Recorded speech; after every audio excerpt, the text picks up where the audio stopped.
This is Hi, Shaq Karina. Radio. Hi, Dr. Samuel. Yes, Calling live from Shaq Food Radio. This is DJ Lazy K, aka Karina. How you doing today? I'm doing real well. Enjoying the season. I know, right? The holidays. This is a holiday moment right now. So first It of all, is, let me yeah. say to you, I am very happy and pleased to speak with someone like you with such a track record. It is amazing the things that you did. But of Yes. course, you are new to a new listener world. The Yes. Shaq Food Radio listeners are tuning right now on a pre-recorded line, of course, because you know. And I just want to say how you doing and thank you for taking our call and get to know a piece of your history. Okay.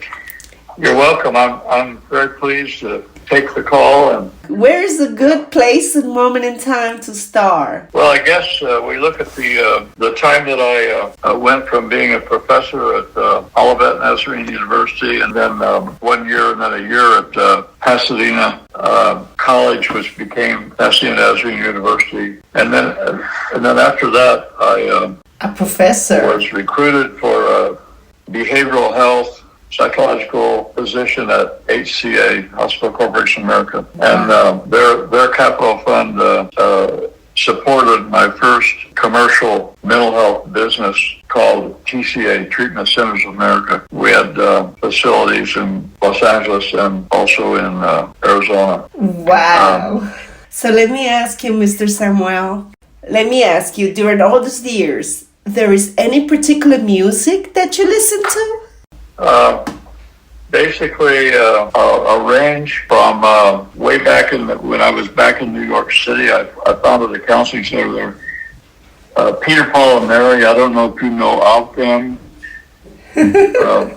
but they were a folk group, three Okay. persons, and they would come to the counseling center where I built that center in the 44th Street, just off of Times Square. Oh, yeah. And they would play.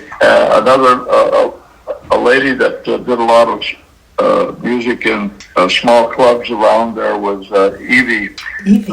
She's still singing and recognized around. But I also liked Christopherson's music because of the phrases, the words that he would use, and Right. the meaning. Yes. Really great. Some of his associates back in those days, I even would enjoy periodically pretty much country rock. Yes. Mostly back then cassettes several years ago, and Yes. CDs of musicians. More recently, I enjoy very high quality religious music put together by Bill Gaither out of Indiana, and a lot of his work happens in studios in Nashville. So cool. It's kind of a wide range of interests there. Wow. So when you were in New York City, you ever listen to any hip hop music? Any? Or was not on your range?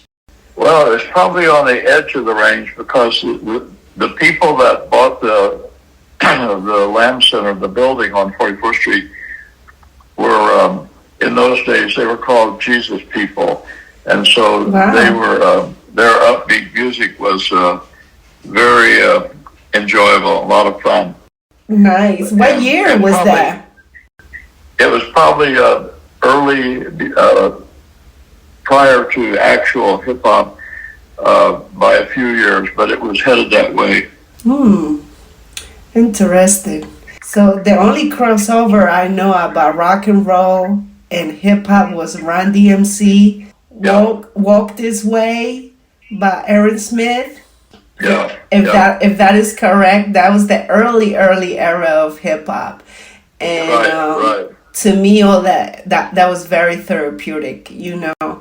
So when I used to It definitely was, yeah. yes. So to me, music, because of course we are on a music radio station, is something that's very therapeutic.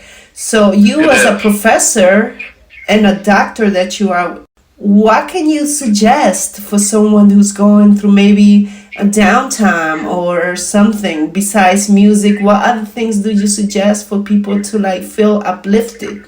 I think there are basically two areas. One is the relaxing sounds, maybe with lightweight instrumental music that is sometimes put out by the programs. One is called Calm, and then there's some others. And people they may see the moving colors and hear sounds and find that to be very relaxing. Moving colors and sounds. Yeah. The other is my first wife passed away across an 8-year period of Lewy body dementia, a very disturbing and disruptive disease.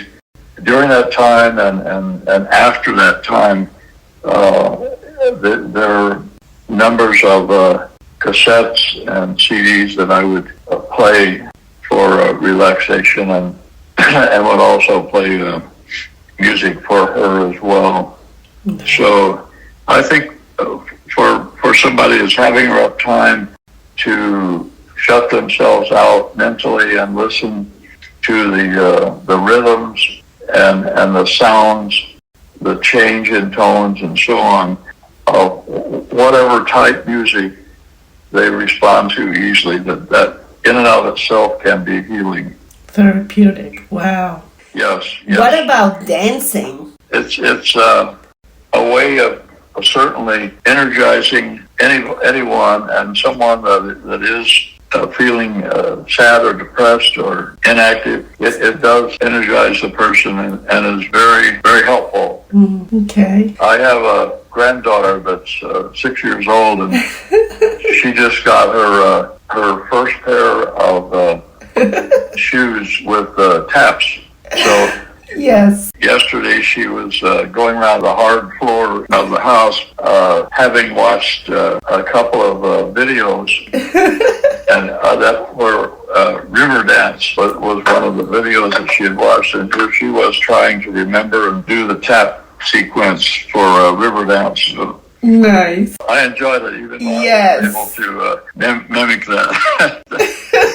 I was gonna say that must have been very joyful. Exactly. Yes, it was very. Kids got this whole aura, like they're just so innocent and they just can do anything, and they make it look so easy and so cute at the same time. Of course. Yeah. Well, that was very nice. Very nice. Shout outs to you, little granddaughter. Yeah. Well, with that being said, the history that I read on your bio, and first of all, let me say this is the first time that I interview a doctor on my radio show.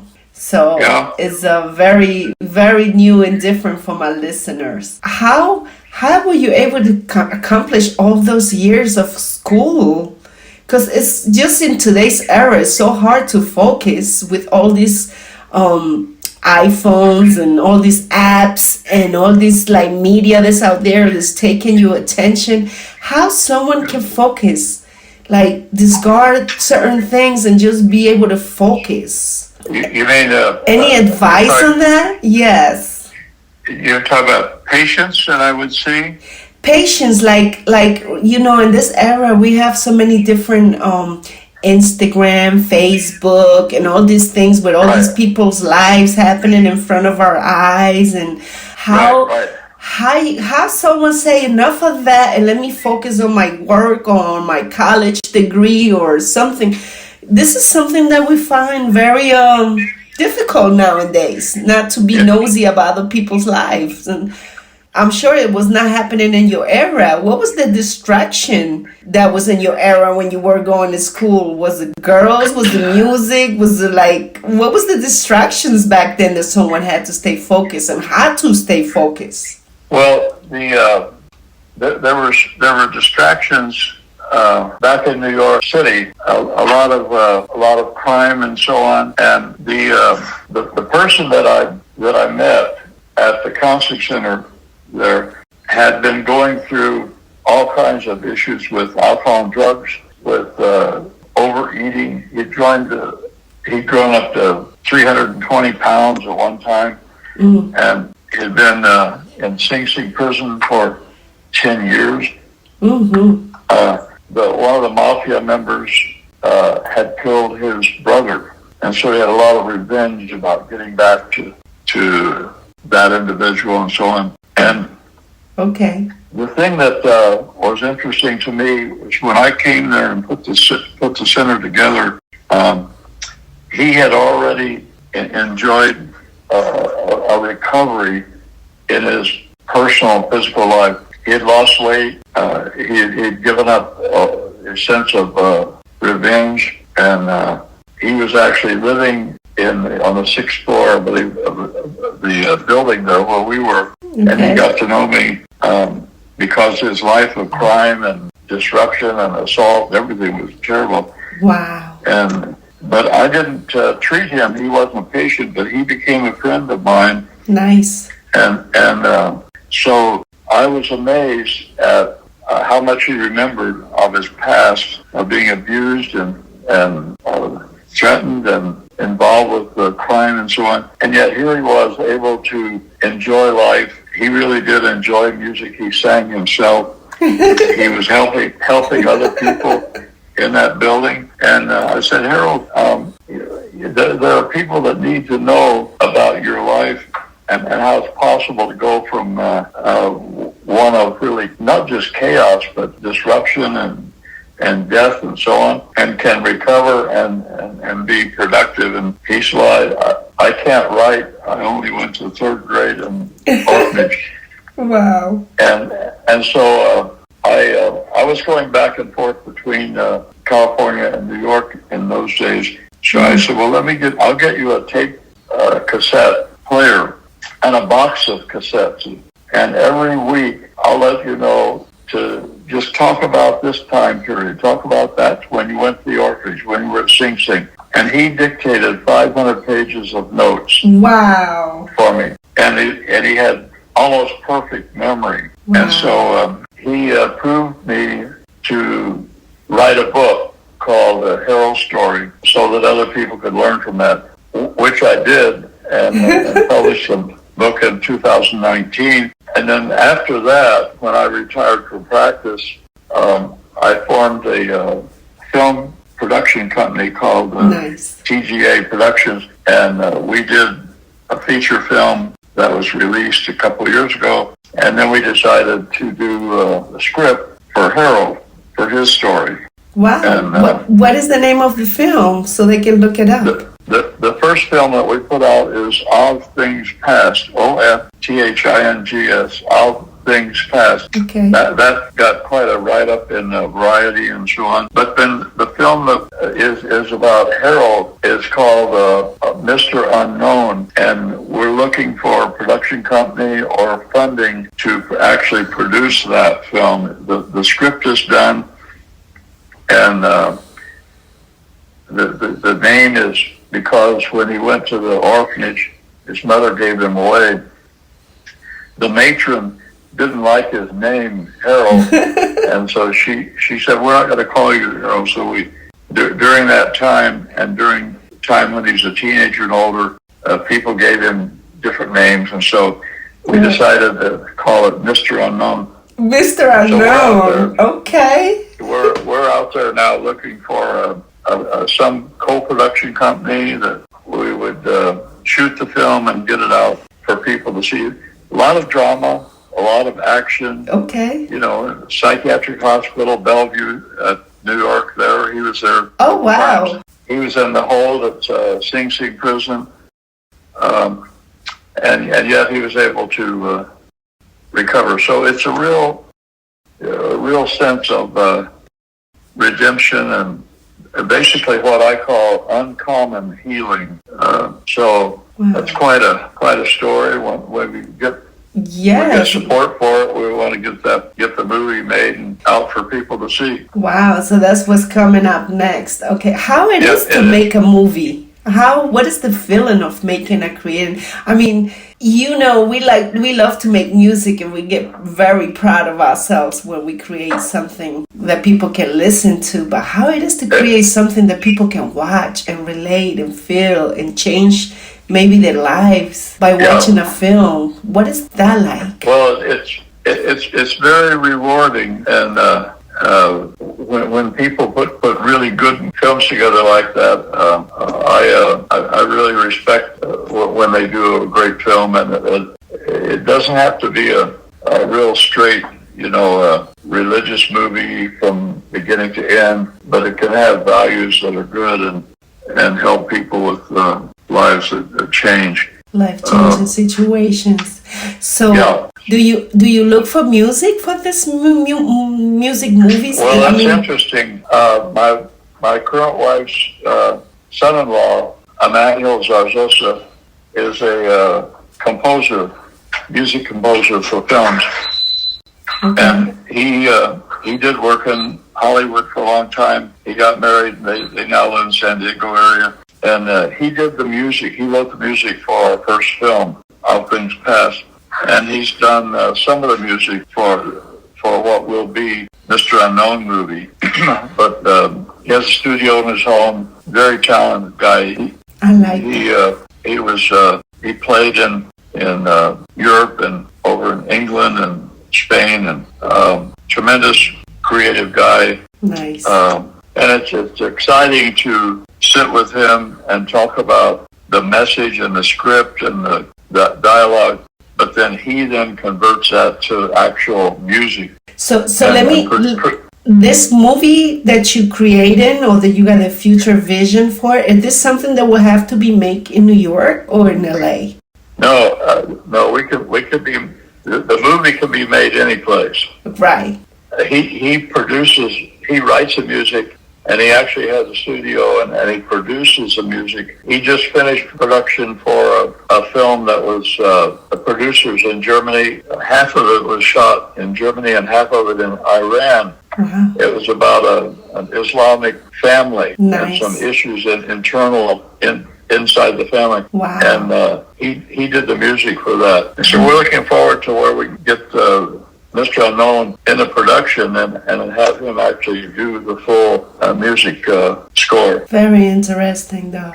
So that's the future plan to my listeners. Right now, you heard it, is in the making. Yep. And yes. How you go from a doctor to a film director?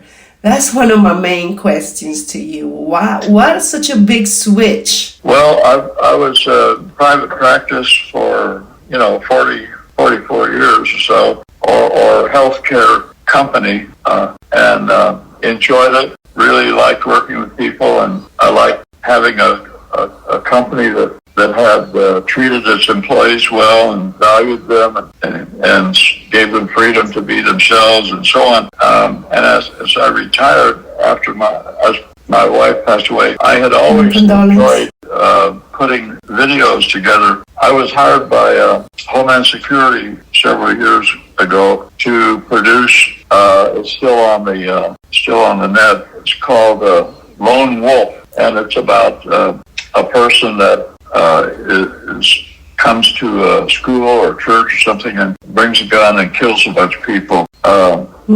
So this was during a time that there were a lot of what they call active shooters. Wow. People coming in, and that's still happening now. Wow. But back then, it was almost every week. Wow. So Homeland Security asked me to do that, and that was my first approach to a small production. Interesting. So once I retired, I decided, well, let's see what we can do to put this first movie together, and sure enough, we got it done. Wow. We shot the last 3 scenes in my large bedroom in my house in Newport Beach. Wow, very interesting though. Well, congratulations. Thank you. First of all, to be inspired, especially after retirement as a doctor and 40 years working as a doctor and then going into film, that's such a big switch, But congratulations on that. And we are, for all those listeners out there, we are in the action of making this next impact movie Yes, right. And to all the people who's interested, investors, please send us, some notifications. Right. So what is in your wish list right now? Because you sound like a guy that pretty much accomplished a lot of things in life. So, for your young age right now, I'm not going to publicize it, but what is in the wish list right now? Well, my wish list now is that that the small computer-based mental health company that a friend of mine and I kind of put it together a few years ago, that it's able to take off, and it treats depression and anxiety using a computer or cell phone. So it's all internet based, and it's way beyond my ability to deal with, understand all the electronic stuff and AI and so on.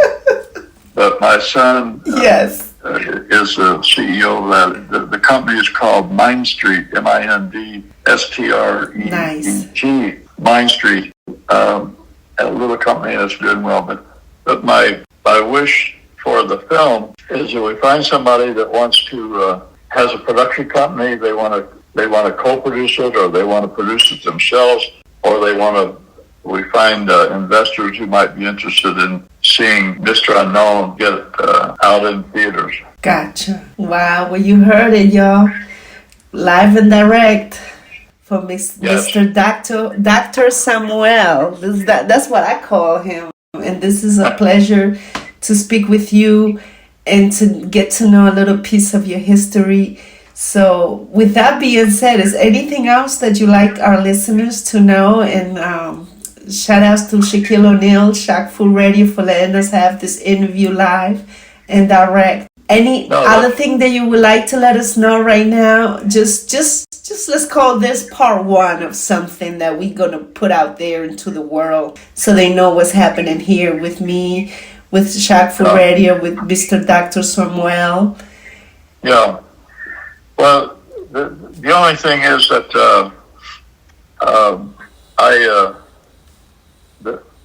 the beliefs, personal beliefs and values and relationship to God have been consistent throughout my now 87 years.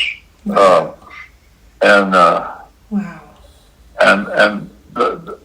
that has been underneath the various activities that I've taken, the companies that I started, and it's also now under the desire to get this special film out, Mr. Unknown.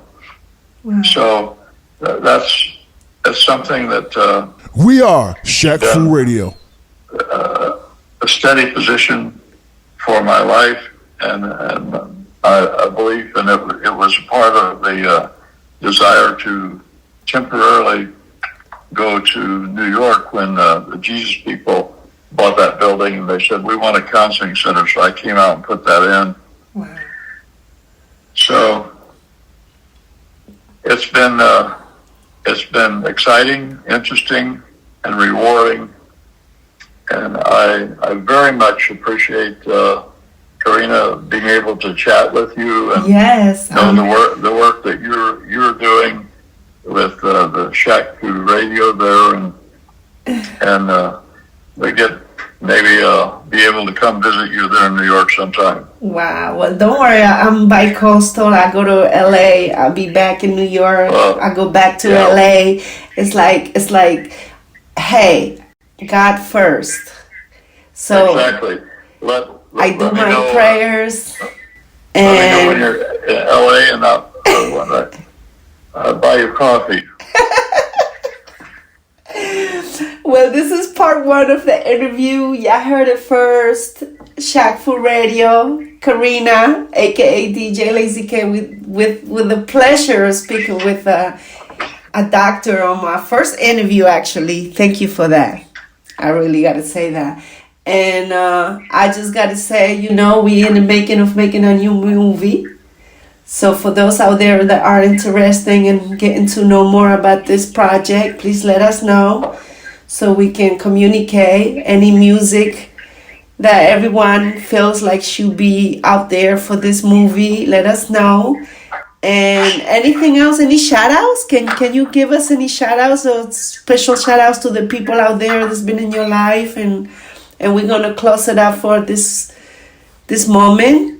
And like I said, part one, because I would like to get more interviews with you later on down the line. But let's just put this one out first. Okay. And give us some shout outs. Well, for this Advent season and for everybody, regardless of their relationship, we wish you a very happy New Year and a successful 2026. Yeah. I'll be glad to chat with you at any time, Karina. Yeah. Happy 2026. Yeah, I'm very I feel very positive about this year. I don't know why. And like you, I always put God first, and maybe this is why we on this conversation right now. Very pleased to know that everything is possible in this lifetime, and I just want to help the best that I can to accomplish this movie. And we are in. So can you give me a song request or anything that I should play for this interview? And we're going to end it right now. Part one, y'all. And let's play a song requested by Dr. Samuel. That's how I'm going to call you. And what should we give him? We're going to end it with a nice song. Or should I pick? Well, if you want to... Anything in particular that can explain? Like if you listen, like if you can compare your lifetime to a sound? Well, not so much my life, but maybe Harold's life, the character. Okay. Folsom Prison song. Very interesting and active, isn't it? And let's just keep the lines open. And thank you so much for this interview. And I'm looking forward to drop this in the beginning of the year, 2026. And thank you for all the listeners. Anything else? Please let me know. That's it. And we're going to play the song like you never heard before. Thank you. No. You pick one, Karina. Okay. I got a few. I might spread it out. All right, good. Thank you. Thank you. Talk to you soon. Shaq for Radio Lazy K, Karina, a.k.a. Dr. Samuel. We out of here. Peace. Thank you.